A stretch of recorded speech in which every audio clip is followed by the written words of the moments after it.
さん、こんにちは。漫画家の新本真です。アイスです。よろしくお願いします。ということで、今日はですね、最近小学生のこっちゃんが絵の練習いっぱいしてるんだけど、何で最近絵で悩んでるって聞いたら、やっぱね、輪郭が難しいって言ったんですよ。輪郭が難しい。例えば輪郭、顔の輪郭。あと、髪の毛の、なんか前髪の出す位置とかがわからないって。なんか、絵描いてるんだね。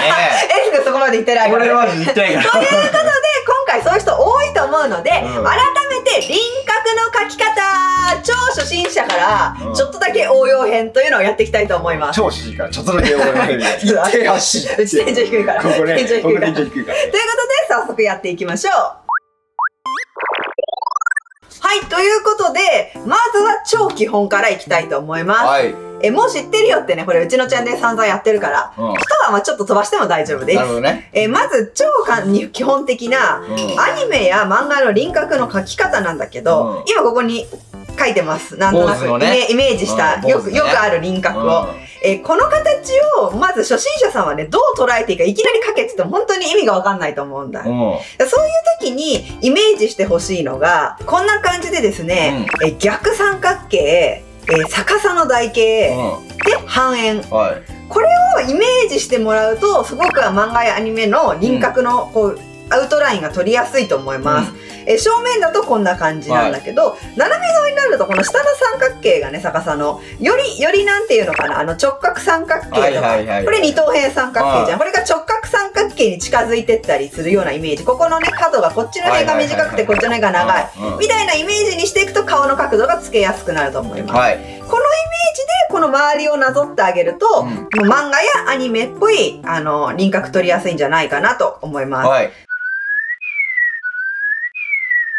じゃあ、こっからはちょっと応用になります。なんとなく顔の形の取り方は分かったんだけど、ちょっとやっぱ難しいのって斜めの顔を描くときだと思うんだけど、これ今なんとなく斜めの顔を描いたやつ。ちょっとやっぱこれ変なのね。いや、十分これでもういい。ちょっと、エスクリとしてはうまく見本をかけすぎてしまったけど、私としてこれ下手な見本の例なの。まあ、絵描ける人からすると、これはちょっとダメなんだ。これね、何が変かなっていうと、顎の位置を間違えちゃってるの。斜めの顔を描こうとして、ちゃんと斜め顔の輪郭も描いてるし、顔も斜めの顔描いてるんだけど、顎の位置が合ってなくておかしなことになっちゃうの。まあそういう時によくプロの人たちが言うと思うんだけど、当たりを取りましょうっていうことなんだよね。これが正面だとしたら斜めはこういう感じでね、これ当たりの線を取りましょうって。これにも当たりの線取ってなかったでしょ。いきなり描いちゃったから。で取ってみたいと思います。そうするとこの人は斜めの顔なわけだから、まあ、なんとなく卵の丸みたいなの描いた時に、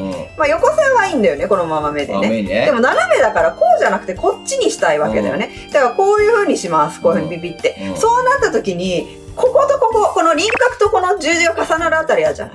このあたりに顎のとんがりが欲しい。だからこれほらちょっとずれてるでしょ。まあ確かに言われたらね。だからこれ直してみてあげたいと思います。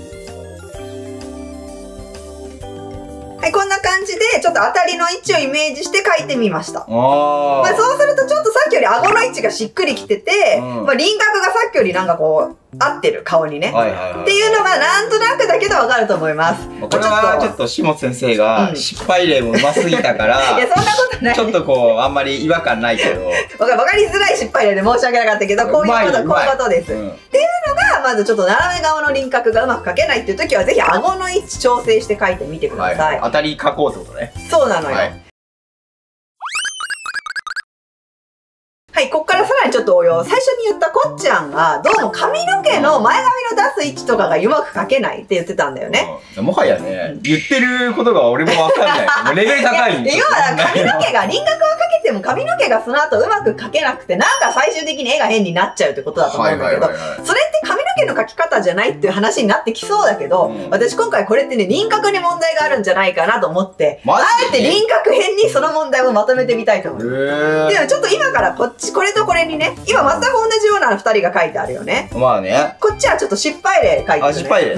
失敗例うまく書けるか失敗みたいなんだけど。俺書こうか。じゃあエスク書いてみれるここに。俺ら何を書けばいい？ここにこの顔に合わせて髪の毛を書いて。俺これ多分うまく書けちゃうんじゃね？はい。はい、じゃあこれ失敗例です。これダメなの？はい、失敗例。やっぱおかしいじゃん、何かもう。何がおかしいんだよ。いろいろおかしいね。嘘だよ。この失敗例、これ初心者よくある失敗例です。せっかくいい輪郭かけても、もう頭のせいで台無しになっちゃった。そういうことなんだ。これ何がいけないかっていうと、またこれさっきの当たりのね、話になってきちゃうんだけども、最初に言ったように考えてたら、多分大丈夫だと思うんだけど、頭には半円がついてるんだよね。この人は最初書くときになんとなくこのさっき言ったこの台形の部分と三角形の部分は理解してるんだよ。で、それで輪郭はうまく描けてたんだけど、ここにある台形が理解できてなかったんだよね。これ足りてない。ここにある半円がね、台形じゃない半円が理解できてなかった。足りてないの？明らかに足りてないよね。ちょっとね。だから、これ事前にだよ。この人も頭のね、ここまでをみんな頭で脳内で理解しててほしい。もちろん書いてもいいしね。消せればね。鉛筆とかで書いてもいいし、別に書く必要ないんだよ。頭でこれがあることをみんな理解しててほしいの。これが頭の中にちゃんと浮かんでれたら輪郭書いた時に。多分髪の毛もうまく描ける。これのイメージができてる人っていうのは前髪とかもうまく描ける。あ、そっから出てくるからってこと？大体このてっぺんあたりから生やし始めて、後ろの毛とかもこの後ろのてっぺんあたりからを意識して描き始めると、大体頭の丸みも理解できるし。女子だったんだ。俺男にしちゃったけど。いや、男でも女子でもよかった。どっちでもよかった。はい、こんな感じで描けます。そういうこと。俺だからここからさ、リアルな人間で言うとこの辺から髪の毛生えてるってこと？いや、何よりもやっぱ一番頭頂部がここがへこんでる。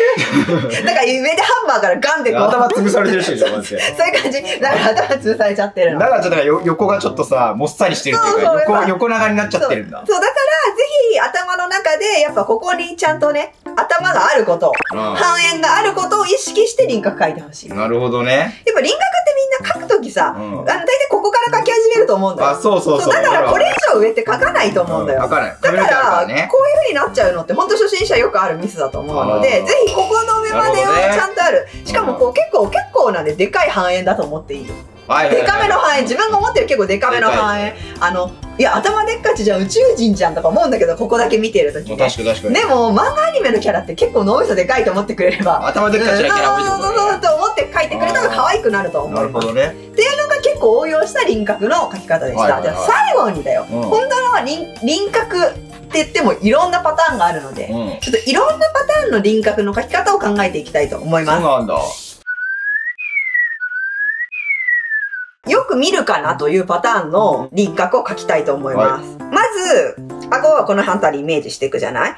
ちょっと、こう、上の目の横のこの線、ここの線だね。ここの線を台形で内側に入れた後に、一回ちょっと外に出します。斜めの線を。で、こういう風に顎先につなげる。言ってる意味わかる？こういう線をここで描く。なんとなくわかる。こういう線ね。ちょっと出て、えぐれて外に入るみたいな線。それでこっち側を耳の線までつなげるっていう。これね、よく日本の漫画アニメである輪郭です。なので、あとはね、すごい可愛い目を描いてくれればいいと思う、ここに。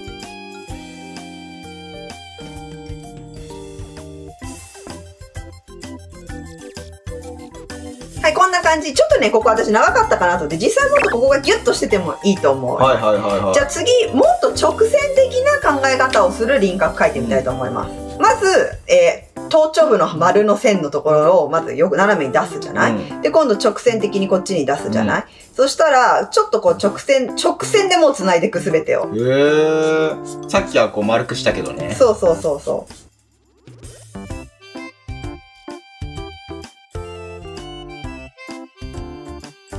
こういうちょっと丸みをもせないで、こうグッグッグッとこう直線的に描いていくっていうのも全然タッチとしてありだと思う。確かに全然違うキャラだわ。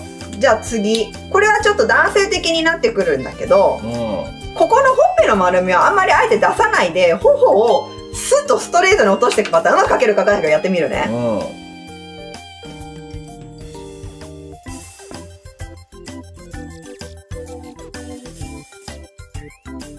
はい、こういう感じで、ちょっと年齢が上がるね、こういう子たちより。だから、ここをシュッとさせたり、長くするとね、顔が長くなるから年取って見えるけど、こうあえてあんまりこう膨らみを持たせないで、こうシュッと落としていくパターンの輪郭もあるかな。こうあれがこう直線的なね。っていうのもあるかなっていう気がします。じゃあ次もっと逆に丸みを持たせるパターンね。なんでも描けるやん。いや、まあ私でもこれ全部私ね、だから本当はもっと絵柄を変えたいんだけど、絵柄が違うと思うから。すごっ。